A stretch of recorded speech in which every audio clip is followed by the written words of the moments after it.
If you are like most people, you probably wondered how Yahoo boys manage to get credit card information, bank account details, and all of that.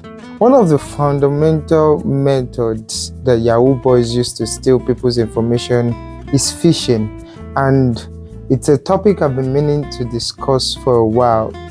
Phishing is complicated, but it still follows some sort of basics that if you understand it, if you understand what phishing is all about, you can learn how to protect yourself from it.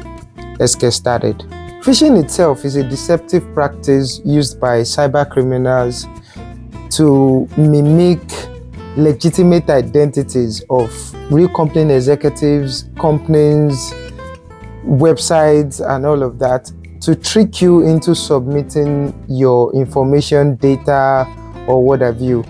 And as technology is advancing, the sophistication of that process is also improving. Let's quickly talk about the different options or the different ways Yahoo boys approach, or instead of saying Yahoo boy, let me just say cyber criminals. Let's talk about the different ways cyber criminals approach phishing as a system. The first one is generic phishing. This is when somebody decides to send a mass email to a lot of unsuspecting individuals, say usually from a reputable company, and they expect you to click the link from that email to guide you to something that looks like the identity of that company. So, for example, the email might look like it came from Google, but what you might not notice is that there's an extra O in the Google, or maybe there's an extra E or there's an extra L in Google.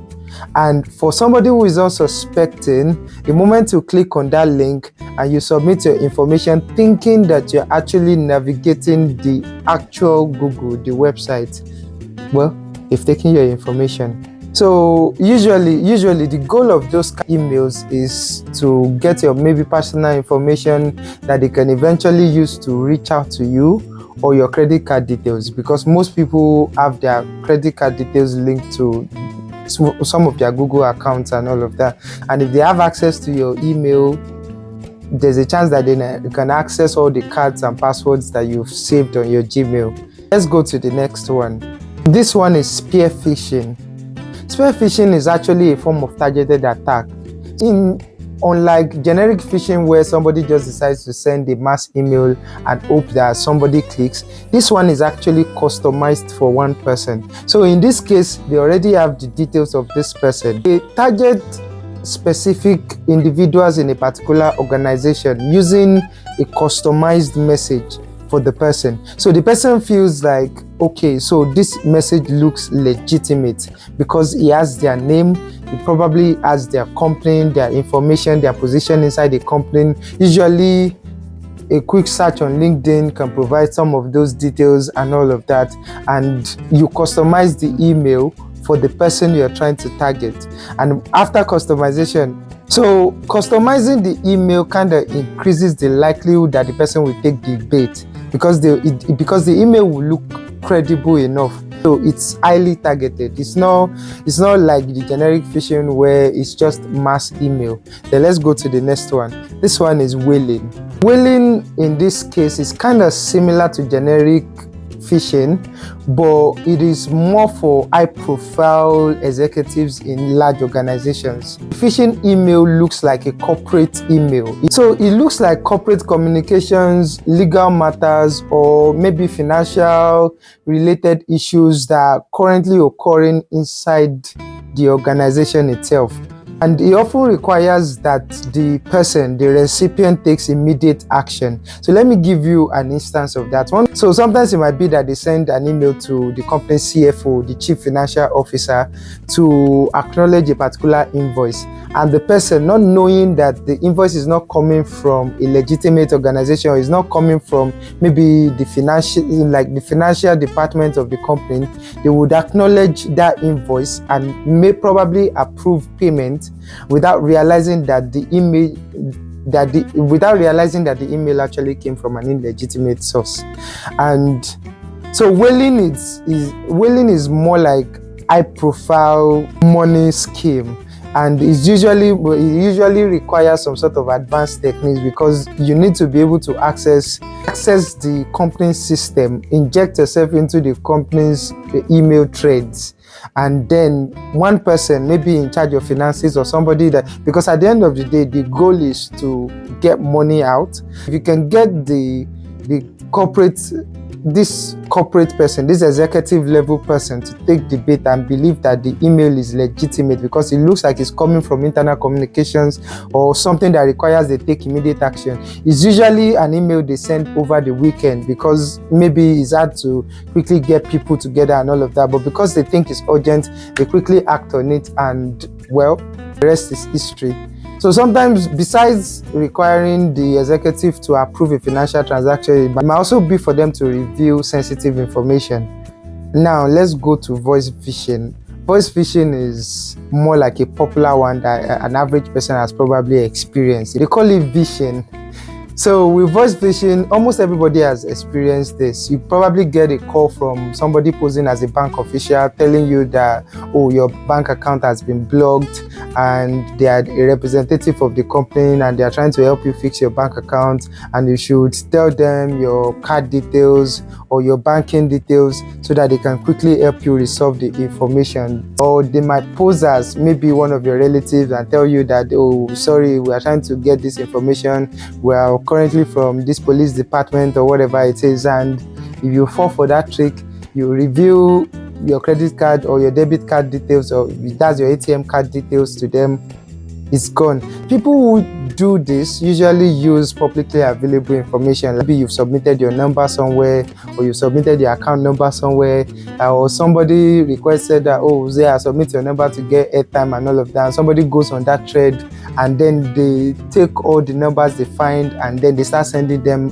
emails, and or they start calling them. And then there's SMS as well. The same way you get like voice call is the same way they send you an SMS that, oh, your account has been blocked, kindly send your details, or kindly call this person to retrieve your banking details, or whatever it is. They might send you an offer that looks good to be true. Say, oh, there's a job offer that pays 10,000 naira in a day, and then they add a particular link for you to submit your CV. If you click on the details and all of that, you might download something onto your phone that kind of uploads some of your sensitive information, or they might even ask you on that particular page to share some of your information with them. And well, the rest is history. The final one I want to talk about is farming, and that is a little bit more advanced. It is a case of maybe you've clicked the malicious link and maybe you downloaded something into your system. So this one kind of injects itself into your DNS system. So even when you click on what seems to be a legitimate website, maybe you click on google.com, you are actually going to google.com. What it does is redirect your website traffic somewhere else that probably has an exact identity, something that looks like an exact clone of the website you are trying to visit. Now that we've covered every form of phishing, let's talk about how to protect yourself. If you didn't ask for a specific information and somebody sends you an email around it, don't click on it. That's the first thing. The second thing, any email that kind of instills a sense of urgency or fear in you should trigger some kind of skepticism. Before you acknowledge that email, they are telling you that, oh, somebody has been arrested, they quickly need your details to do something. You should treat it like you should always try to double check first before you do anything. And as much as possible, try to enable two-factor authentication on all your accounts. Don't just use your password. Sometimes your password is not enough. Do two-factor authentication, possibly have emails or have SMS sent to your phone, as like just to double check that you are the one trying to access your account. And another thing is, before you click a link, double check the URL. That's the Uniform Resource Locator, the website address itself. So if you get an email, double check the sender's email. Be sure that it is coming from a legitimate organization. Be sure that there's no misspelling. It might even be hyphen there. Be sure that there is no unnecessary hyphen, no unnecessary characters in the website address or something like that. And as much as possible, try to keep your system up to date. If you can update your system as much as possible, try to do that. These days, your Apple and Windows devices can easily detect vulnerabilities in the system and clear it out. So you don't have to worry too much about that. And well, that brings us to the end of phishing. The truth is, at the end of the day, unless you are absolutely sure, do not submit any sensitive information, any of your banking details, unless you are sure of the recipient, of the person asking for it. If you are not sure, don't send it. If you are not sure of the website you are visiting, don't click on the link. If you didn't ask for the email, don't click on it. If you didn't ask for the SMS, or if you don't think it's coming from a legitimate source, don't click on it. If you click on link, like, even, let me tell you, even if you click on it and you think, oh no, I'm just clicking on it, I'm not going to download anything, I'm not going to upload anything, simply clicking on a link, it can be the direct access link, it can be the direct access to download something onto your phone. So that alone, and it might mess up your system and all of that. I'm just trying to protect you. So it's the same thing. Cryptocurrency wallets, if you lose your money, the chances of you getting it back, especially if it's on a blockchain, if it's cryptocurrency, you are not getting your money back. If it's bank account, chances are that they might not be able to reverse the money into your account. So it's better for you to protect yourself in the first place and ensure it doesn't happen. Anyway, until the next time, I'll see you around. Cheers.